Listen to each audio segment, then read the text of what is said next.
In the beginning, God creates the heavens and the earth in 6 days. He makes Adam and Eve, who spend their days with God until they give in to temptation by eating from a forbidden tree.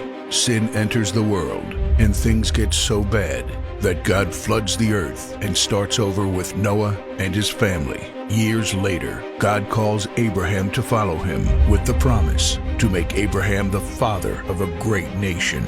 Abraham obeys, and God gives him a son, Isaac. Isaac's son Jacob has 12 sons. Joseph, Jacob's favorite, becomes second in command of Egypt.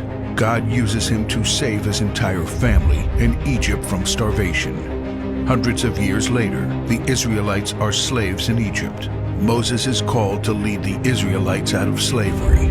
Joshua takes over after Moses and leads the people into the promised land.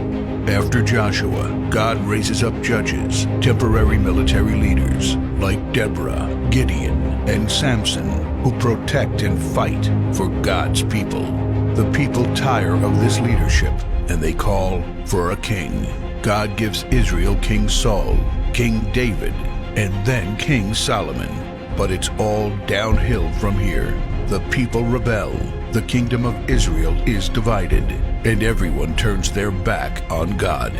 Prophets like Elijah, Isaiah, Micah, and Jeremiah warn that if people don't repent of their sins, there will be consequences.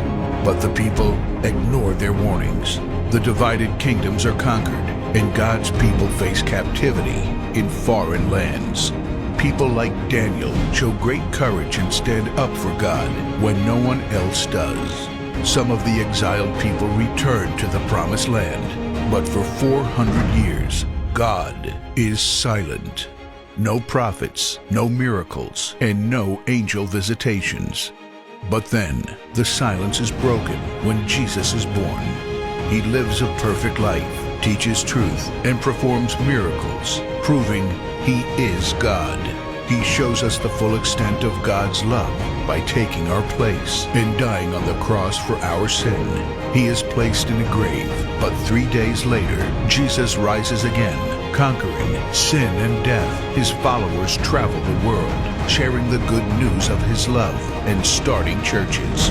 We now are part of this story, and we have the chance to change the world and share His love, because one day He will crack open the sky and He will return. It's the greatest story ever told.